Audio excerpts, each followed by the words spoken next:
Gêné, superbe, l'échange Adebayor Haïté pour un but incroyable d'Emmanuel Adebayor. C'est le premier qui inscrit lors d'une CAN, mais on sent quand même toute la technique polonaise.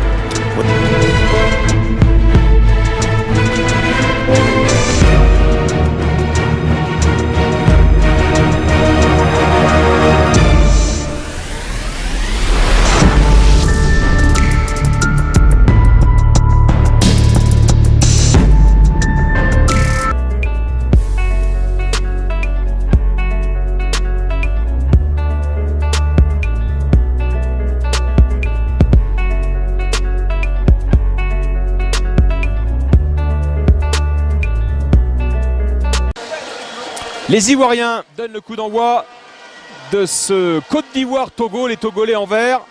Les Togolais qui sont un petit peu les invités surprises de cette compétition.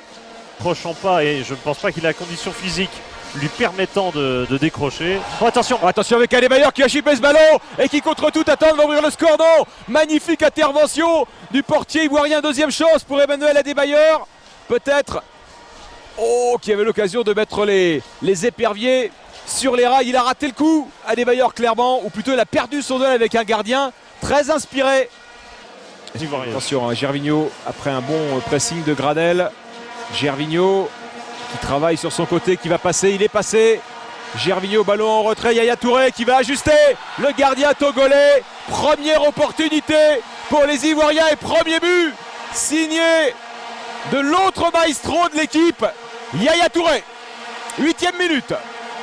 La Côte d'Ivoire ouvre les hostilités dans la CAN 2013. Il a totalement éliminé. La passe en retrait est parfaite. Et derrière, un peu de réussite pour Yaya parce qu'elle est contrée. Je sais pas, il a un petit peu de réussite aussi, Gervinho, parce que je crois que son centre en retrait est un peu dévié par un défenseur togolais. Réussite maximale. Gakpé, très en vue, Serge Gakpé, qui va frapper. Qu'elle est bien partie cette frappe. Alors peut-être une illusion d'optique d'où on est. En tout cas, il y avait la puissance. Alors si la Côte d'Ivoire marque là-dessus, ce serait quand même dur. Gervinho au-dessus du lot. Gervinho, Yaya Touré un peu Drogba un peu emprunté. Yaya Touré maintenant, le poteau pour Yaya Touré, pas emprunté du tout lui. Une frappe incroyable du virtuose Yaya Touré, et c'est même l'intérieur du poteau me semble-t-il. Ah oui, là, le ballon était pas loin de rentrer effectivement. Incroyable. Mais quelle action encore de Gervinho. Ça n'a pas empêché Amégou de tenter.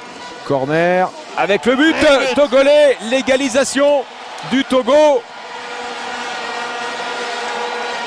Haïté, non? C'est mérité. C'est Haïté, je crois. Hein.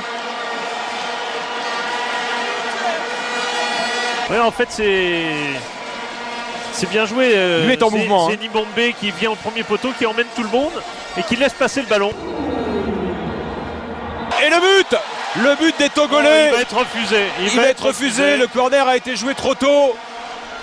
Allez, ça, il faudrait revoir. Ça va encore prêter à discussion cette affaire-là. Bon, je crois mais l'arbitre a l'air sûr de lui. Hein. Il n'avait pas donné son coup de sifflet visiblement. Non, beaucoup de joueurs étaient arrêtés, ça c'est une certitude. Maintenant, il faut que sa gestuelle ait été claire. C'est pas ça qu'il faut tellement revoir. Le ralenti, peut-être qu'il faut qu'il gère aussi l'ensemble du tournoi. C'est à prendre en considération naturellement.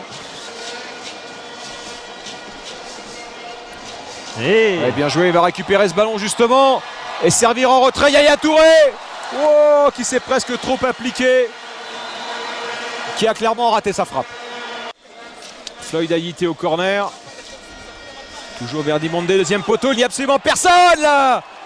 La volée de Bossou, l'homme qui a été dévoué aujourd'hui aux tâches ingrates et qui avait à l'occasion d'envoyer les siens en terre promise. Il y a quelques receveurs de qualité encore sur le terrain. Yabamba, deuxième poteau. Regardez qui est là.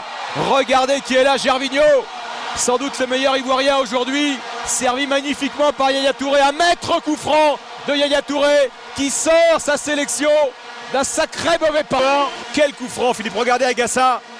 Ah, il se trompe Agassa dans sa sortie. Il est beaucoup trop court. Il se trompe, mais c'est magnifiquement frappé. C'est quasiment imprenable pour le gardien. Non, il doit pas. Pour Lucarne opposé. Il a été le grand bonhomme côté offensif dans cette équipe de Côte d'Ivoire. Adebayor par-dessus, salut et l'égalisation de Togolais. Un miracle de Kopa Barry. Qui a dit que la Côte d'Ivoire n'avait pas de gardien? Qui a dit ça? Oh, quel arrêt! Regardez cette petite louche d'Adebayor. Et la tête de Floyd Ayité, cette exceptionnelle parade de Kopa Barry. Et l'arbitre camerounais siffle la fin des hostilités. Ouf! Énorme ouf de soulagement côté ivoirien qui se sortent d'une affaire drôlement compliquée. Ça commence plutôt bien, on va le dire, pour les éperviers. Emmanuel Adebayor, qui est le premier à se procurer une occasion. On l'avait déjà vu, Pape Marcel, très bon contre la Côte d'Ivoire et dangereux tout de suite. On le voit petit à petit se mettre en jambe. Réponse peut-être des Algériens qui doivent se rattraper eux de leur défaite contre la Tunisie avec la tête de Guedioura sur corner. Qui domine comme déjà elle avait dominé contre la Tunisie et malheureusement là aussi ses attaquants manquent cruellement de réaliser. On a vu la tête de Guedioura. Autre tentative sur un corner de Kadir avec Mehdi Lassène cette fois-ci, mais ça ne fonctionne pas côté algérien. Ça va donner beaucoup de regrets, Marcel. Oui, tout à fait, même s'ils ont quand même essayé pendant, disons, une bonne vingtaine de minutes. Ça n'a pas suffi, c'est justement là qu'il fallait faire la différence, parce que dans le temps fort du Togo, ils ont réussi à faire la différence. Danilo dit qu'on va s'intéresser à son cas, bien entendu, après. Mais voici le but, l'ouverture de Djenné, superbe, l'échange Adebayor-Ayité pour un but incroyable d'Emmanuel Adebayor. C'est le premier qu'il inscrit lors d'une CAN, mais on sent quand même toute la technique togolaise. Oui, le défenseur algérien pour pouvoir maintenir la distance et ajuster son tir comme il le fallait. L'histoire est belle, Pape. C'est son premier but dans une CAN. Emmanuel Adebayor, c'est le leader des éperviers. Je crois que l'émulation ivoirienne dans la poule desquelles il est a pu jouer et l'amène aussi à jouer, je dirais, au plus haut niveau.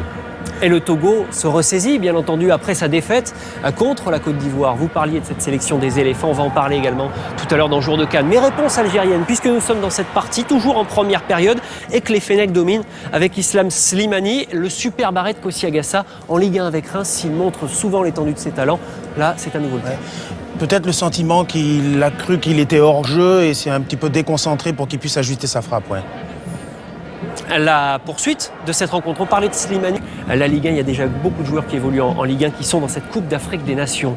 Je vous parlais de la domination des Fennecs. Fouad Kadir, le nouveau joueur de l'OM, cette fois-ci, il trouve Slimani, il trouve Hilal Soudani plutôt, et encore des regrets algériens parce que la deuxième période, c'est à nouveau une domination des Fennecs. On a vu l'action et surtout, on va voir à présent une décision litigieuse. Et ce penalty, y a-t-il main? Difficile de juger, mais en tout cas pas de coup de sifflet, pas de pénalty. Ouais, je pense que ça fait partie un peu de l'embrouillamine de l'action. On ne peut pas, à vrai dire, parler tout de suite de pénalty. Je crois que tu étais sévère. Quand même. Et c'est sur Slimani que l'on voit ici, et donc le probable futur joueur de 3, Vahid Ali Lodzi, qui est de plus en plus tendu. Oui, parce qu'à un partout, c'était pas du tout pareil. Si jamais il y avait pénalty, arrive ensuite l'événement de cette Coupe d'Afrique des Nations pour le moment. Vous allez voir Guedioura qui touche le ballon, les fleurs de la tête, et va tout de suite dans les filets. Et le poteau gauche est tout de suite désaxé. Ça va donner un énorme imbroglio et un très gros quiproquo. Puisque... Invraisemblable, ce n'est pas tant, je dirais, que les joueurs aient pu jouer 105 minutes, que l'arbitre ait pu commettre une telle erreur, mais que dans le stade, au niveau de la CAF, que personne ne se soit aperçu, je dirais, de cette décision absolument incroyable. On va y revenir parce qu'effectivement, c'est un cas sur lequel il faut s'attarder. Mais d'abord, le deuxième but togolais. Parce que oui, la rencontre se poursuit au-delà de la 86e minute. 13 minutes de temps additionnel et le but inscrit par Dové Ouomé qui met définitivement à l'abri les éperviers et condamne surtout l'Algérie encore sur un face-à-face, Marcel. C'est vrai, on n'aurait jamais imaginé que le Togo aurait pu, avec un 2-0, défier comme ça l'Algérie. Je crois que c'est un sentiment mitigé et disons de déception et de joie en même temps que de voir le Togo encore capable d'être sur le haut et passer le deuxième tour. Il y a eu l'histoire des deux listes avec Six, le président de la fédération, et cette formation a des ressources. Elle a une capacité, je crois que collectivement, comme l'a dit Pape, d'abord ils se sont tous unis à travers les différents événements qu'ils ont eus par le passé, mais quand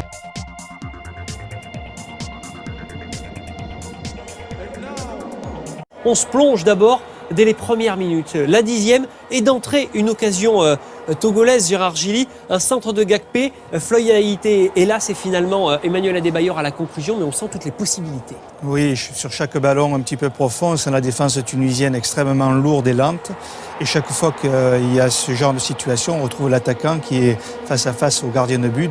C'est le cas de Gakpé qui vient de marquer. Exactement, et donc qui marque d'ailleurs d'une frappe magistrale. Hors jeu au départ de l'action, au moment de la passe d'Emmanuel Adebayor. Celui-là, franchement, on va être indulgent avec l'arbitre parce qu'il joue à quelques centimètres, Gérard. Et l'arbitre de touche qui n'a pas aidé non plus l'arbitre central en l'occurrence. Mais Gakpé réalise. De son expérience et surtout de sa précision dans le jeu. Et comme on va le voir ici aussi. C'est lui qui décale Gakpé. Oui, et puis cette reprise qui fait passe sa course. Juste à côté, on le voit se dégager du défenseur pour venir frapper cette balle. Et je pense que l'état du terrain n'est pas anodin quand on voit sa frappe passer à côté. La première décision qui est litigieuse, on peut le dire, c'est le penalty obtenu par la Tunisie et la faute de Nibombé sur Walid Ishri. Monsieur Bennett n'hésite pas. Est-ce que vous hésitez, messieurs, à la vue de ce ralenti? Moi, je pense que là, il le balance avec les mains parce que le Tunisien est devant pour réceptionner le ballon. Il le balance un petit peu. Bon, il peut ne pas le siffler, il est un peu sévère, mais c'est pas celui-là qui me fait sortir de mes gonds. On va y revenir tout à l'heure dans une séquence consacrée à monsieur l'arbitre, à monsieur Bennett. Le but est marqué par Khaled Moueli. Un but partout, mais le Togo est toujours qualifié à ce moment-là. On se retrouve en seconde période. Et là encore... Celui-là, il est beaucoup plus évident que le penalty sur Ishri. La faute de Vincent Bossou, là, il y a faute présumée sur... Daraji. Oussama Daraji. Oui, il y a faute parce qu'on voit véritablement qu'on le fauche par derrière alors qu'il va se saisir du ballon. Pour moi, il n'y a aucun doute là-dessus. Oui, mais M. Bennett doute un peu plus que vous et ne siffle pas, comme d'ailleurs sur ce duel. Emmanuel Adebayor à Aymen Abdenour, pas de coup de sifflet. C'est Ishri, pour être plus précis. C'est Walid Ishri. Mais clairement, là aussi, je pense que M. Bennett est rentré dans une logique de compensation. C'est-à-dire qu'il s'est rendu compte qu'il a fait une erreur, notamment sur la faute non accordée sur Daraji. Et là, le pénalty est évident pour le Togo. On ne peut pas ne pas le siffler. Et derrière, là, ils peuvent s'en vouloir, là, les Togolais. Ouais, exactement, avec cette tentative dans la foulée ratée. L'excellent retour d'Abdenour, le Toulousain, qui a eu le temps de revenir pour empêcher Haïté de frapper. On voit un Kossi Agassa très bon avec Reims en Ligue 1. Là aussi, il est impeccable. Oui, il sort, il voit bien le départ du ballon. C'est un ballon assez facile pour lui, mais enfin, il est présent. Nouvelle tentative, Adebayor sur la barre, passeur. Oui. Il aurait pu être buteur aussi. Oui, qui prend le dessus dans le jeu aérien sur pratiquement tous les ballons face à la défense centrale tunisienne. Ça a été un des poids aussi sur ce match. C'est la deuxième fois dans ce tournoi que la Tunisie est sauvée par la transversale. On se rappelle face à l'Algérie. Adebayor, encore une fois, face au gardien tunisien. Et un nouveau penalty qui celui-là suscite est moins un débat évident. sur On va le laisser plateau. Gérard parce que c'est l'expert. Une analyse courte, on y reviendra tout à l'heure. Oui, je pense qu'Adebayor fait son crochet extérieur et puis vient se jeter sur le gardien. Donc c'est Adebayor qui vient provoquer la faute et pas l'inverse. Et donc, pas de coup de sifflet. Didier Six, un brin tendu sur ces images. On l'écoutera tout à l'heure pour voir si la pression est redescendue. Stéphane Guy essaiera de se rapprocher du sélectionneur français de l'équipe togolaise. Un but partout. Les éperviers sont toujours en quart de finale à ce moment-là. Il s'en éloigne un petit peu sur le pénalty sifflé par M. Bennett. La faute de Nibombé, deuxième pénalty occasionné par le défenseur togolais sur Saber Khlifa. Oui, mais il lui passe devant, et donc il bloque le défenseur qui n'a d'autres ressources que de continuer sa course. Je ne suis pas certain qu'il le touche. Je ne sais pas s'il n'y a pas un coup franc pour le Togo. Là. En tout cas, Moueli touche le poteau et là c'est décisif. Hélas, il doit être l'homme le plus malheureux du monde, Khaled Moueli. C'est un garçon exemplaire qui a la particularité d'avoir été formé au club africain de Tunis et qui joue à l'Espérance. Les deux clubs rivaux, il les a fait les deux. Et là encore, il y a un manque de réussite sur cette dernière occasion. Enfin, grosse erreur de la défense. Et encore une fois, un gardien décisif, Agassa. Kossi Agassa, l'un des gardiens les plus sollicités en Ligue 1 avec Reims, il y est pour beaucoup dans le fait que Reims a quand même réussi une très bonne première partie de saison. Et là, cette fois-ci, il sauve le Togo. Il fait l'arrêt du match. L'arrêt du match plus les pénaltys manqués, ça fait le Togo en quart de finale. En images, le succès burkinabé, 1-0 après prolongation. Nous allons suivi. Ça commence avec une première tentative burkinabé. C'est Kofi qui s'essaye, Kofi Mohamed, sans réussite, mais on sent tout de suite, Pape, on sent tout de suite une équipe concernée par l'enjeu. On sent une équipe concernée, mais aussi une équipe, je dirais, qui ne se livre pas complètement comme l'adversaire du reste. Très tôt, je pense que chacun des protagonistes pensait que l'adversaire, en gagnant de toute façon, ferait un grand pas, je veux dire, dans la consécration. Donc, quand même, ça s'est joué un tout petit peu sur la peur, sur la défensive, me semble-t-il, au début. Un moment très important, un penalty en faveur du Burkina qui n'a pas été sifflé pour une faute sur Jonathan Pitropa. Oui, il y a faute, il y a une interprétation de l'arbitre qui dit que...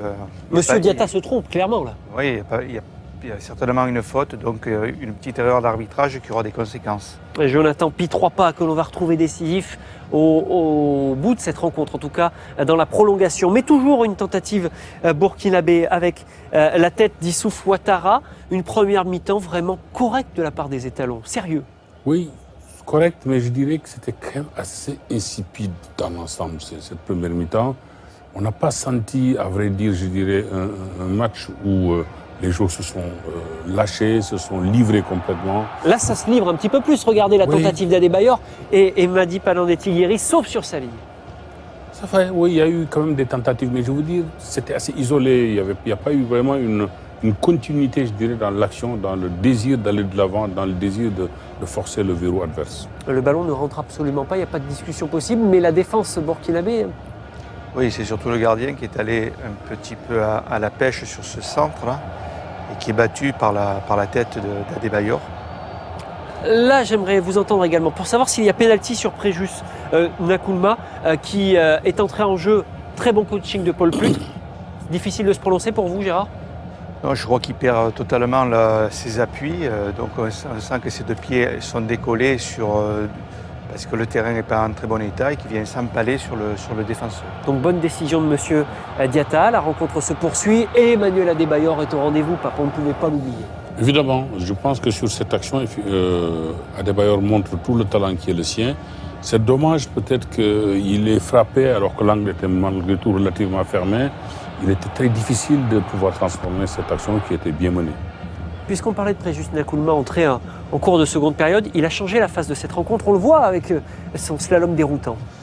Il a changé la phase des choses parce que c'est un dribbleur, il va très vite vers l'avant, il fait des différences. Malheureusement pour lui, il n'a pas eu la lucidité au dernier moment de faire le bon geste. Prolongation et but splendide de Jonathan Pitropa, le leader technique de cette formation. Quel coup de pied! Absolument. Je pense que là, Gérard l'avait dit avant la prolongation, il avait misé sans doute sur l'exploit personnel pour débuter la zone aussi un match quand même qui n'était pas fameux de sa part. Parce que je pense qu'il a été un peu parfois frappé de cécité dans ses actions, qui a souvent buté sur la défense adverse. Je pense qu'un peu plus de clairvoyance ne nuit pas, je dirais, gâter ce jeu. Déçu, dégoûté, abattu. Mais bon, je suis un footballeur, donc voilà, on est venu ici avec l'idée de gagner cette CAN, avec l'idée d'aller jusqu'en finale. Malheureusement, on s'est fait éliminer par le Burkina. Et la déception est plus que énorme. Mais bon, on est des footballeurs, il faut se relever le plus tôt possible. On va rentrer à l'hôtel, on va rentrer chez nous tranquillement, demain sur le nez et on verra pour la suite. Le coach n'a pas été un atout. Moi j'étais sur le terrain donc je ne pouvais pas faire le 2. J'essaie de faire mon mieux sur le terrain. C'est vrai que ça ne nous a pas aidé, mais bon, je pense que maintenant c'est pas le moment de commencer à chercher des boucs émissaires. Pourquoi on a perdu, pourquoi on n'a pas perdu. Pourquoi on a perdu, pourquoi on n'a pas marqué, pourquoi on n'a pas bien joué. Je pense que le plus important maintenant c'est de rentrer chez nous tranquillement et rentrer chez nous tranquillement et demain on verra ce qu'on a à se dire.